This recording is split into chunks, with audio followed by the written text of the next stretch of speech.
నమస్కారం. శుభదినం కార్యక్రమానికి స్వాగతం. మేషరాశి నుంచి మీనరాశి వరకు ద్వాదశ రాశుల వారి యొక్క ఫలితాలు, అలాగే ద్వాదశ రాశుల వారందరూ కూడా తీసుకోవాల్సిన జాగ్రత్తలు, పాటించాల్సిన పరిహారాలు, అలాగే నేటి పంచాంగ వివరాలు ఇత్యాది అంశాలన్నీ కూడా పూర్తిగా తెలియజేసేందుకు మనతో పాటు ఉన్నారు విశ్వవిద్యాలయ అగ్రశ్రేణి, తొలి మహిళ, జ్యోతిష్య వాస్తుశాస్త్ర పట్టభద్ర, పంచాంగకర్త, జ్యోతిష్య మహోపాధ్యాయ, అలాగే జ్యోతిష శాస్త్రంలో పిహెచ్డి గోల్డ్ మెడలిస్ట్ అయినటువంటి డాక్టర్ ఈడ్పుకంటి పద్మజరాణి గారు. వారితో మాట్లాడదాం. నేటి రాశి ఫలితాల గురించి, అలాగే నేటి వైశిష్ట్యం గురించి వారి మాటల్లోనే తెలుసుకుందాం. నమస్తే అమ్మ. నమస్కారం. నేటి పంచాంగం అమ్మ, ముందుగా నేటి పంచాంగ వివరాలు ప్రేక్షకులకు తెలియజేయండి. నేటి పంచాంగం 8-10-2024 శ్రీ క్రోధినామ సంవత్సర దక్షిణాయనం, ఆశ్వీజమాసం, శుక్లపక్షం, మంగళవారం. సూర్యోదయం ఉదయం 6 గంటల 8 నిమిషాలు, సూర్యాస్తమయం సాయంత్రం 5:59, తిథి పంచమి మధ్యాహ్నం 11:17, నక్షత్రం జ్యేష్ఠ రాత్రి తెల్లవారుజామున 4:08 వరకు. యోగాలు ఆయుష్మాన్ ఉదయం 6:51 వరకు, కరణము బాలవ మధ్యాహ్నం 11:17 వరకు, కౌలవ రాత్రి 11:50 వరకు, రాహుకాలం మధ్యాహ్నం 3:01 నుంచి 4:30 వరకు, గుళికాలం మధ్యాహ్నం 12:03 నుంచి 1:32 వరకు, యమగండం 9:06 నుంచి ఉదయం 10:35 వరకు, అభిజిత్ ముహూర్తం మధ్యాహ్నం 11:40 నుంచి 12:27 వరకు, దుర్ముహూర్తం ఉదయం 8:30 నుంచి 9:17 వరకు, మరల రాత్రి 10:51 నుంచి 11:39 వరకు, అమృతకాలం సాయంత్రం 6:42 నుంచి 8:25 వరకు, వర్జం ఉదయం 8:25 నుంచి 10:08 వరకు. ఇది నేటి పంచాంగం. నేటి రాశి ఫలితాలు. ఈనాటి రాశి ఫలితాల గురించి తెలుసుకుందామా? తప్పకుండా. మేషరాశి.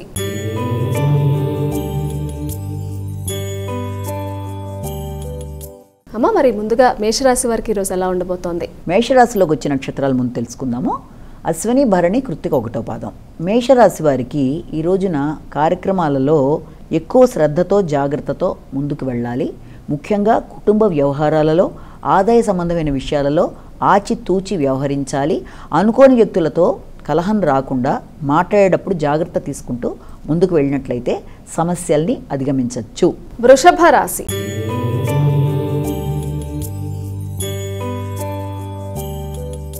అమ్మ, వృషభ రాశి వారికి ఎలా ఉంది ఈరోజు? వృషభ రాశి కృత్తిక, రోహిణి, మృగశిర 2 పాదాలు. ఇదంతా కూడా మనకి ఈ యొక్క వృషభ రాశిలోకి వస్తాయి. వృషభ రాశి వారికి సంఘంలో గౌరవంతో పాటుగా పలుకుబడి పెరుగుతుంది. ఆగిన పనులు ముందుకు పెడతాయి. ధైర్యంగా నిర్ణయాలు తీసుకుంటారు. అలాగే ఇప్పటిదాకా ఎదురు చూసిన వర్తమానాలు అందుకుంటారు. భాగస్వామ్య విషయాలు కూడా చాలా వరకు అనుకూలంగా ఉంటాయి. జీవిత భాగస్వామికి సంబంధించిన విషయాలలో నూతన ఆలోచనలు చేసుకుంటూ ముందుకు పెడతారు. అలాగే వ్యాపార వ్యవహారాలకు సంబంధించిన విషయాల్లో ఆదాయానికి సంబంధించిన నూతన మార్గాల్ని వెతకడానికి ప్రయత్నాలు చేస్తారు. అలాగే సంఘంలో కొత్త వ్యక్తుల పరిచయాలతో, కొత్త ఆలోచనలతో మీరు ముందుకు వెళ్ళడానికి ఆస్కారం ఉంది. మిథున రాశి.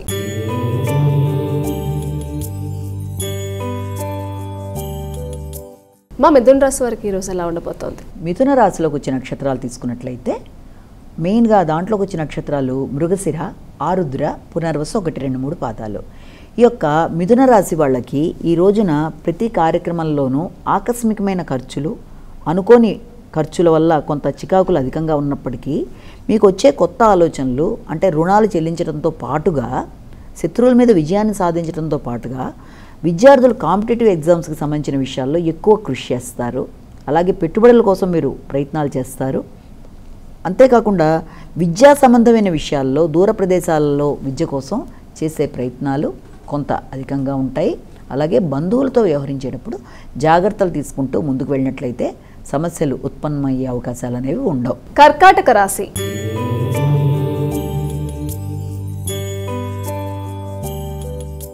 మా కర్కాటక రాశి యొక్క ఫలితాలు ఎలా ఉన్నాయి? కర్కాటక రాశిలోకి వచ్చే నక్షత్రాలు మనకి పునర్వసు 4వ పాదం, పుష్యమి 4 పాదాలు, ఆశ్లేష 4 పాదాలు. ఈ యొక్క కర్కాటక రాశి వాళ్ళకి ఆలోచనలు కొంత అభద్రతాభావంతో ఉన్నప్పటికీ, అంటే ఇన్సెక్యూర్డ్ ఫీలింగ్ ఇలా ఉన్నప్పటికీ, వచ్చిన ఆలోచనలే పదే పదే వచ్చినప్పటికీ వాటిని అధిగమించే విధంగా మీరు ప్రయత్నాలు మీ అంతటి మీరంటే చేయడానికి చేసే ప్రయత్నాలు అనేవి గట్టిగా చేస్తారు. అలాగే ఎదురు చూసిన వార్తలు అందుకోవడం, వృత్తిపరమైన అభివృద్ధి కోసం మీరు కొత్త ప్రయత్నాలు చేయడం అనేది, అయితే సంతానానికి విద్యాపరమైన విషయాల్లో అభివృద్ధి, నూతన విషయ సేకరణ, దాంతోపాటు మిత్రులతో, ఆత్మీయులతో కలిసి సంప్రదించి కీలక నిర్ణయాలు తీసుకోవడం అనేది, పెట్టుబడులు పెట్టేటప్పుడు చాలా జాగ్రత్తలు తీసుకుంటూ ముందుకు వెళ్ళాలి. నూతన వ్యక్తుల్ని నమ్మే విషయంలో కూడా జాగ్రత్తలు అవసరం ఉన్న విషయాన్ని గమనించుకోవాలి. సింహరాశి.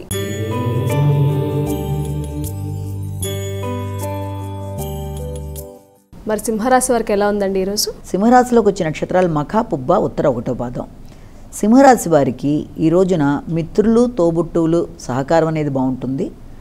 అంతేకాకుండా ముఖ్యమైన విషయాలలో సోదరి అంటే తోబుట్టువులలో మీ యొక్క సోదరులతో కలిసి కొన్ని చర్చలు చేయడానికి చేసే ప్రయత్నాలు అనుకూలంగా ఉంటాయి.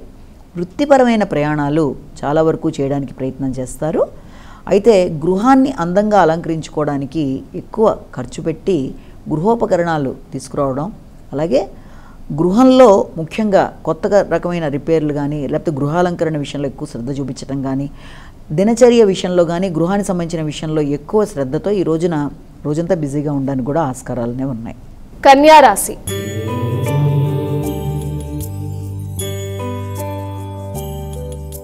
కన్యారాశి వారికి ఎలా ఉందండి? కన్యారాశిలోకి వచ్చే నక్షత్రాలు తీసుకున్నట్లయితే ఉత్తర, హస్త, చిత్త 2 పాదాలు. ఈ యొక్క కన్యారాశి వాళ్ళకి ఈ రోజున దూర ప్రయాణాలకి ఆస్కారం అనేది ఒకటి ఉంది.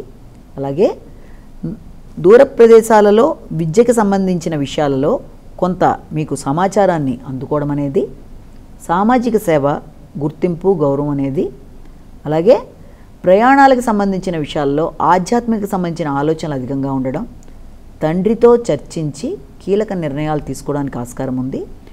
దైవ బలం అనేది విశేషంగా ఉంది. తులారాశి.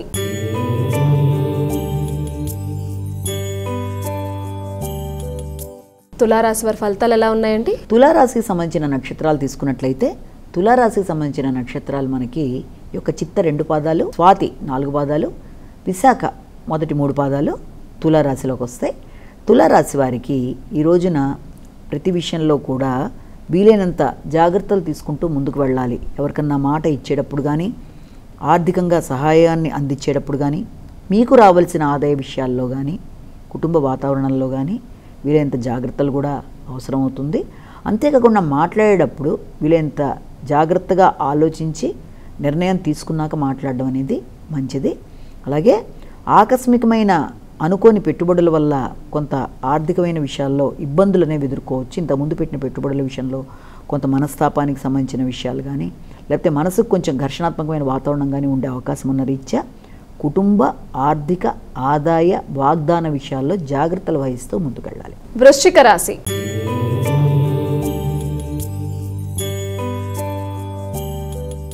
అమ్మ, వృశ్చిక రాశి వారి ఫలితాలు ఎలా ఉన్నాయండి? వృశ్చిక రాశికి సంబంధించిన నక్షత్రాలు తీసుకున్నట్లయితే విశాఖ 4 పాదం, అనురాధ 4 పాదాలు, జ్యేష్ఠ 4 పాదాలు ఇవన్నీ కూడా వృశ్చిక రాశిలోకి వస్తాయి. వృశ్చిక రాశి వాళ్ళకి ఈరోజు ధైర్య సాహసాలు చాలా అధికంగా ఉంటాయి. నిర్ణయాలు ఖచ్చితంగా తీసుకుంటారు. ఏదైతే అదైంది పని చేద్దామని ఒక రకమైన తెగింపుతో కొన్ని నిర్ణయాలతో ముందుకు పెడతారు.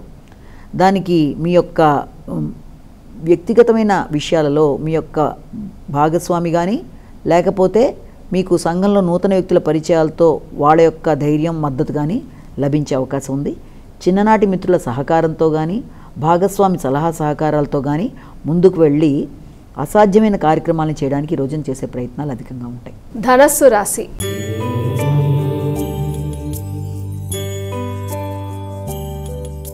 ధనుస్సు రాశి వారి ఫలితాలు ఎలా ఉన్నాయండి? ధనురాశిలోకి వచ్చే నక్షత్రాలు మూల, పూర్వషాఢ, ఉత్తరాషాఢ 1వ పాదం. ఈ ధనురాశి వాళ్ళకి కొంత శక్తి ఈ రోజున నిస్సత్తువుగా అనిపించడం, ఆరోగ్య విషయాల్లో కొంత అలసట, దాంతోపాటుగా ముఖ్యమైన కార్యక్రమాలు ఎక్కువ చేయడం వల్ల నిద్రలేమి, అంతేకాకుండా వృత్తిపరమైన విషయాలలో అధిక శ్రమ, వీటన్నిటి వల్ల, అలాగే ఆకస్మికమైన ఖర్చుల వల్ల కానీ, అనుకోని ప్రయాణాల వల్ల కానీ, మధ్యవర్తిత్వాల వల్ల కానీ కొంత ఘర్షణాత్మకమైన వాతావరణం ఉండే అవకాశం ఉన్న రీత్యా వీలైనంత వరకు ఖర్చుల్లోనూ, ప్రయాణాల్లోనూ, నిర్ణయాల్లోనూ జాగ్రత్తలు తీసుకుంటూ ముందుకు వెళ్ళవలసిన ఆవశ్యకత అయితే కనబడుతోంది. మకర రాశి.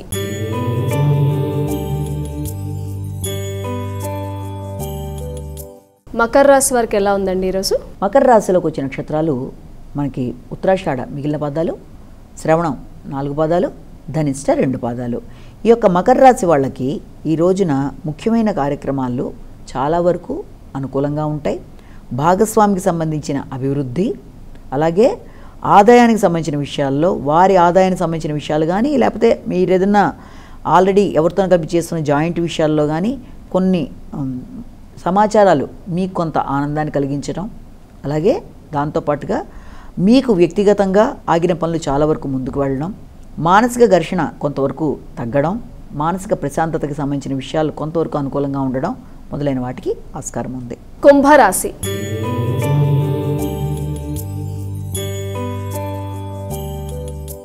మా కుంభరాశి వారికి ఎలా ఉంది ఈరోజు? కుంభరాశిలోకి వచ్చే నక్షత్రాలు తీసుకున్నట్లయితే మనకి ఈ యొక్క ధనిష్ట 3-4, శతభిషం 1-2-3-4, పూర్వభద్ర 1-2-3 పాదాలు ఇవన్నీ కూడా కుంభరాశిలోకి వస్తాయి. కుంభరాశి వాళ్ళకి ఈ రోజున విద్య, వాహన, గృహ అంశాలలో, ఆహార స్వీకరణ విషయాలలో, విద్యార్థులకు విద్యా సంబంధమైన విషయాలలో కొంత అభివృద్ధికరంగా ఉన్నప్పటికీ వాటి విషయాల్లో కొంచెం దృష్టి సారించాలి. విద్యార్థులకి విద్య మీద అవగతం అయ్యేట్టుగా 1-2 సార్లు చదువుకోవాల్సిన ఆవశ్యకత ఒకటి, అలాగే నూతన విషయాలు తెలుసుకోవడం, దినచర్యలో మార్పులు, అలాగే దాంతోపాటుగా వృత్తికి సంబంధించిన విషయాల్లో కొంత ఘర్షణతో కూడిన విజయాలకి అవకాశం ఉంది. అంటే ఆశించిన విజయాలు లాభదాయకంగా ఉండడం, ఇప్పటిదాకా ఎదురు చూసిన అనేక కార్యక్రమాల్లో గత 4-5 రోజులుగా పడుతున్న ఇబ్బందిని అధిగమిస్తూ ముందుకు వెళ్ళే అవకాశాలు ఉన్నాయి. మీనరాశి.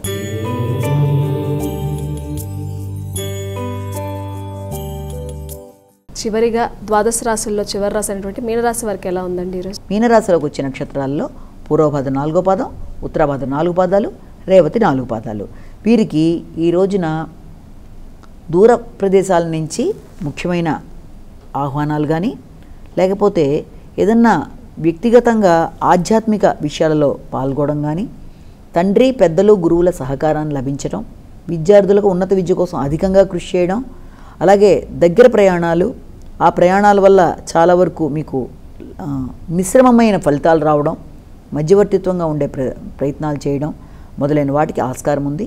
ఏది ఏమైనప్పటికీ ఈరోజు వీరికి ఎక్కువ మిశ్రమ ఫలితాలకి ఆస్కారం ఉన్న రోజుగా మనం భావించవచ్చు. మా ద్వాదశ రాశుల వారందరూ కూడా చేసుకోగలిగే సులువైన పరిహారం ఏదైనా ఉంటే తెలియచేయండి. ఈ రోజున అందరూ కూడా కామన్గా చేసుకునే ఏదైనా పరిహారం గురించి అడిగినప్పుడు మనం దాంట్లో ఏంటంటే, సాధారణంగా దుర్గా నవరాత్రులు నడుస్తున్నాయి కాబట్టి తప్పనిసరిగా అందరూ కూడా తమ తమ ఇష్టదైవాలను ప్రార్థించుకోవడంతో పాటుగా ఈ రోజున తప్పనిసరిగా అమ్మవారికి సంబంధించిన శ్లోకాలు వినడం కానీ, లేకపోతే దానికి సంబంధించి అధికంగా ఏదన్నా మీ అంతటా మీరు చేసుకోగలిగిన, అంటే కొందరు దేవాలయ సందర్శన చేస్తారు, పండగ రోజులు కాబట్టి దేవాలయానికి వెళ్ళే వాళ్ళు ఉంటారు, లేకపోతే వాళ్ళంతటా వాళ్ళు చేసుకునే వాళ్ళు ఉంటారు.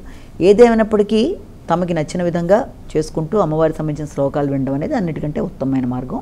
అంతేకాకుండా సామూహికంగా చెప్తున్న రాశిఫలాలు కాబట్టి ఎవరైనా సరే తమకే వర్తిస్తుంది అని అనుకోకుండా ఏ రాశిఫలమైనా వాళ్ళ వ్యక్తిగత జాతకంలో నడుస్తున్న దశలతో కూడా కలిపి కంపేర్ చేసుకుంటూ చూసి పరిహారాలు పాటించుకుంటూ ముందుకు వెళ్ళినట్లయితే అది అనుకూలతని చూపిస్తుందని కూడా మనం భావించవచ్చు. నేటి వైశిష్ట్యం.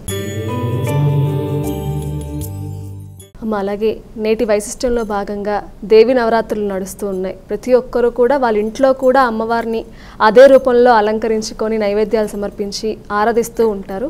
మరి ఈరోజు ఆ అమ్మవారి అలంకారం కానివ్వండి, అవతారం కానివ్వండి, ఏముంది, అమ్మవారికి మనం ఏం నివేదించాలి, ముఖ్యంగా ఏమైనా కొన్ని శక్తిపీఠాల గురించి తెలియజేయండి. తప్పకుండా. అయితే ఇవాళ ముఖ్యమైన రోజులో మనం తీసుకునేది ఏంటంటే నవదుర్గల్లో 6వ రోజు. 6వ దుర్గగా ఆవిడ్ని మనం కాత్యాయనిగా చూస్తాం. మామూలుగా కాత్యాయని, ఆ కాత్యాయని అనే దేవత కూడా నవదుర్గల్లో ఆవిడ ఆజ్ఞాచక్రాన్ని పాలిస్తుంది. ఆజ్ఞాచక్రం అంటే ఏంటంటే చాలా ఏదైనా సరే ఏకాగ్రత పెరగడానికి, కాన్ఫిడెంట్గా ఉండడానికి ఆజ్ఞాచక్రం ఒకటి. రెండోది ఏంటంటే ఆవిడ పాలక గ్రహం కూడా ఇక్కడ మనకి గురుడు, బృహస్పతి. అయితే ఈ కాత్యాయని దేవత చాలా చాలా చాలా విశేషమైన దేవత. అంటే ఆవిడ కాత్యాయన మహర్షి యొక్క కుమార్తెగా జన్మిస్తుంది. ఆవిడ ఎంత పవర్ఫుల్ దేవత అంటే మామూలుగా మహిషాసురమర్దినిగా అమ్మవారు రూపం తీసుకున్నప్పుడు అన్ని సహాయ సహకారాలు అందించేసినట్టుగా ఆవిడ్ని అంటారు. అమరకోశంలో కూడా పార్వతికి ఇంకొక పేరుగా కాత్యాయని చెప్పడం జరుగుతుంది. అంటే ఆవిడకి సంబంధించిన విశేషాల్లో ఇంకా ఏంటంటే అమ్మవారిని ఎందుకు ప్రధానంగా కొలుస్తారు అంటే ఈ రూపంలో అమ్మవారిని కాత్యాయని దేవత అంటే ఆవిడ చాలా పవర్ఫుల్ గాడెస్గా చెప్పడం మాత్రమే కాకుండా ఏ విషయంలోనైనా అంటే ఒక వ్యక్తికి వివాహానికి సంబంధించిన ఇబ్బందులు పడుతున్న వాళ్ళైనా సరే, లేకపోతే ఏదన్నా ఆటంకాలు కలుగుతున్న వ్యక్తులకైనా సరే తప్పనిసరిగా ఆవిడికి సంబంధించి పూజలు చేసుకోవడం, లేకపోతే ఆవిడకి సంబంధించిన దేవాలయానికి వెళ్ళడం, ఇలాంటివి చేసుకొని దానికి సంబంధించిన ఫలితాలు పొందడం అనేది కూడా జరుగుతుంది. అంటే నవరాత్రులలో ఇక్కడ 6వ రోజు తర్వాత నుంచి అమ్మవారికి ఈ రకమైన విశేషంగా కాత్యాయని దేవతని చెప్పడం జరుగుతుంది. ఆవిడికి సంబంధించిన ఎక్కడన్నా ఉన్నాయా దేవాలయాలు అన్న విషయాన్ని కూడా మనం తీసుకున్నట్లయితే ఈవిడికి సంబంధించిన దేవాలయాలన్నీ కూడా మనకి చాలా కేవలం మనకి ఇక్కడ కాశీలో మాత్రమే, కాశీలో ఉంది, జైత్పురా దగ్గర కాశీలో ఉంది. అలాగే ఇంకొకటి ఏంటంటే న్యూఢిల్లీ దగ్గర చాత్పులా అని చెప్పి భారతదేశంలోనే అతిపెద్ద దేవాలయాల్లో సముదాయంలో ఇది 2వ 3వ అంత పెద్ద దేవాలయం. అక్కడ కాత్యాయని దేవతని చాలా విశేషంగా ఆరాధిస్తారు. చాలా పెద్ద దేవాలయం అది, 2 కళ్ళు చాలు ఆ దేవాలయాన్ని చూడడానికి. చూశాను, అది చాలా బాగుంటుంది. అక్కడ కాత్యాయని దేవత ఒకటి, తర్వాత మళ్ళీ ఛత్తీస్గఢ్ దగ్గర కూడా దేవ్పహార్ అనే ప్రదేశంలో ఒకటి, సాగర్లో ఒకటి మధ్యప్రదేశ్. ఇవన్నీ కూడా కాత్యాయని దేవత యొక్క దేవాలయాలు అన్నమాట. అంటే నవరాత్రులలో విశేషంగా అమ్మవారిని పూజ చేసే ప్రదేశాలుగా మనం ఇక్కడ భావించవచ్చు. అయితే ఆవిడికి సంబంధించిన నైవేద్యాన్ని కూడా ఏం చేస్తారంటే తేనెని నైవేద్యంగా పెడతారు ఆవిడికి అక్కడ. అయితే ఇక్కడ ఇదంతా కూడా మామూలుగా నవదుర్గల్లో ఆవిడ యొక్క రూపం కాత్యాయని మాత. కాత్యాయని మాతగా ఆవిడ చాలా పవర్ఫుల్గా వచ్చి ఈ యొక్క మహిషాసుర మర్దన సమయంలో చాలా హెల్ప్ చేయడం. అలాగే ఆవిడ యొక్క అలంకారంగా మనం తీసుకుంటే మామూలుగా ఇప్పుడు మామూలు అలంకారాలు చేస్తారు కదా, 6వ రోజు అలంకారంలో మహాలక్ష్మి అలంకారం చేస్తారు. మహాలక్ష్మి రూపంలో అలంకారం చేస్తారనమాట. ఈ మహాలక్ష్మిని కొలవడం వల్ల ఏంటంటే మనిషికి శక్తి, శాంతి, అష్టలక్ష్ముల యొక్క అనుగ్రహం, అంటే ధనలక్ష్మి, ధాన్యలక్ష్మి, ధైర్యలక్ష్మి, విజయలక్ష్మి, విద్యాలక్ష్మి, అందరున్నారు, సంతానలక్ష్మి, వీళ్ళందరి యొక్క అనుగ్రహం పొందుతారు అనే ప్రగాఢ విశ్వాసంతో ఈ రోజున అందరూ కూడా అమ్మవారిని మహాలక్ష్మి అవతారంలో చూస్తారు. ఒకటి అంటే ఆ రకంగా అలంకారం చేస్తారు. అయితే వారికి సంబంధించిన ప్రసాదాల్లో కూడా ఇవాళ పాయసం, లేకపోతే చక్ర పొంగలి, లేకపోతే పులిహార, దద్దోజనం ప్రధానంగా ఇలాంటివన్నీ కూడా వాళ్ళ ప్రదేశాలు బట్టి పెట్టడం జరుగుతుంది. అయితే ఇక్కడ విశేషం ఏంటంటే మనకి సంబంధించిన శక్తిపీఠాన్ని కూడా ఇక్కడ మనం ఒకసారి చెప్పుకోవాల్సి వస్తే, శక్తిపీఠాల్లో అతి ముఖ్యంగా ఈ రోజున మనం మాట్లాడుకునేది ఏంటంటే కొల్హాపూర్ మహాలక్ష్మి. కొల్హాపూర్లో అది చాలా ప్రధానమైన శక్తిపీఠంగా చెప్తారు. ఇప్పటిది కాదు, చాలా పురాతనమైన శక్తిపీఠం. అది మహారాష్ట్రలో ఉంది. మహారాష్ట్రలో వాళ్ళందరూ కూడా అంబాబాయి అని పిలుస్తారు. ఎంత చక్కటి శక్తిపీఠం అంటే అది ఎన్నో వేల సంవత్సరాల క్రితంది. తర్వాత ఎంతోమంది పునరుద్ధరించడానికి చేశారు.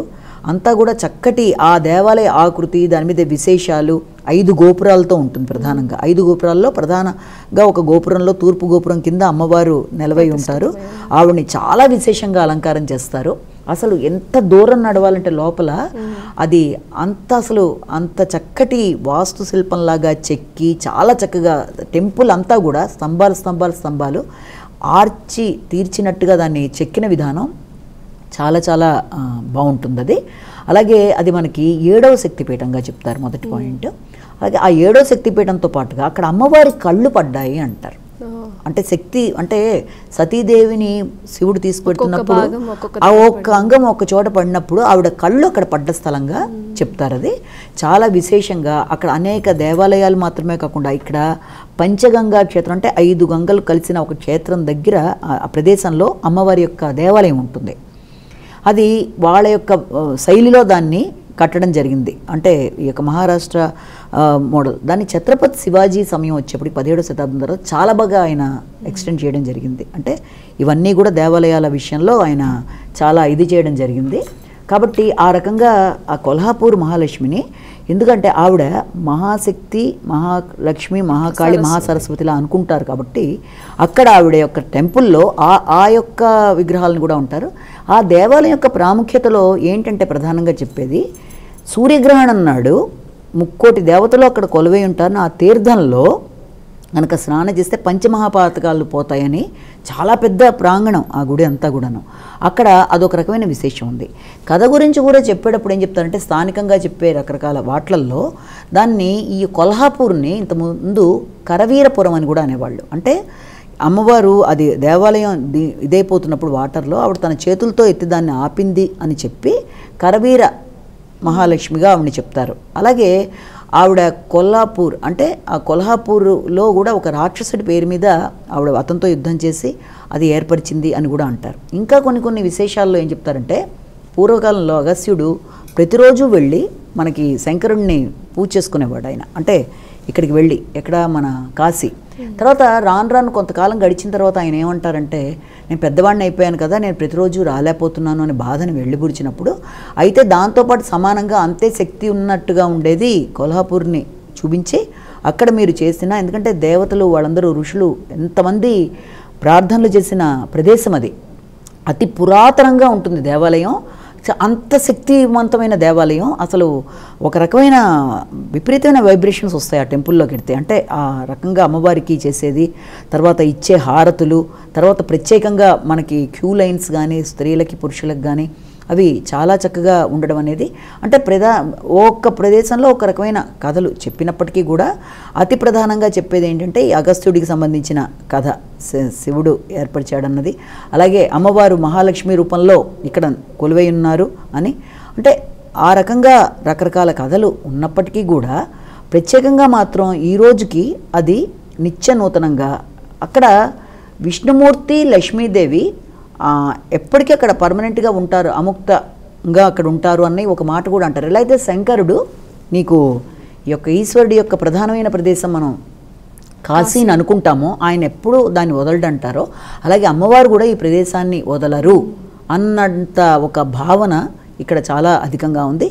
చాలా పవర్ఫుల్ శక్తిపీఠం అది. అంటే అక్కడికి వెళ్ళొస్తే కోరిన కోరికలు తీరుతాయి, అనేక రకాలైన అనుభూతులు కలుగుతాయి, ఆరోగ్యపరంగా సంపద పరంగా మహాలక్ష్మి శాంతి సౌభాగ్యాలకు ప్రతీకగా ఉంటుందని చాలామంది వాళ్ళ ఎక్స్పీరియన్స్తో అంటారు. నిజమే అది. అంటే అన్ని విధాలుగా కూడా ఈ శక్తిపీఠానికి చాలా పవర్ ఉంది.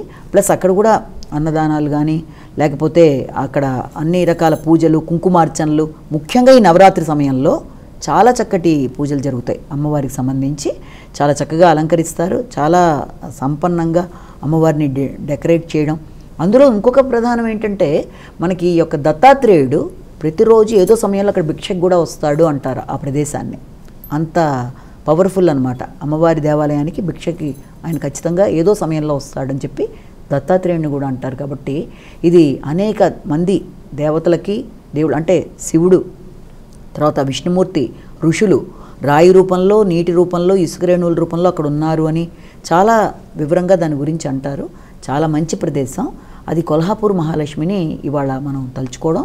రెండోది ఆవిడికి సంబంధించి ఈ రోజున నవరాత్రుల్లో అత్యధిక స్థాయిలో అక్కడ జరగడం అనేది చాలా బాగుంటుంది. అంబాబాయిగా అందరి మన్ననలు పొంది మహారాష్ట్రాన్ని ఆవిడ కాపాడుతుంది అనే ఒక దాంతో వాళ్ళందరికీ డెడికేటెడ్ ప్రదేశంగా దాన్ని చెప్తాం. చాలా సంతోషం అమ్మ. ఈ నవరాత్రుల్లో ప్రత్యేకించి మీరు చాలా చక్కని ఆలయాల గురించి చెప్తున్నారు మాకు. అందరూ ఆ ఆలయాలని చూడలేకపోవచ్చు, మీరు చెప్తుంటేనే వెళ్ళొచ్చిన అనుభూతి కలుగుతుంది.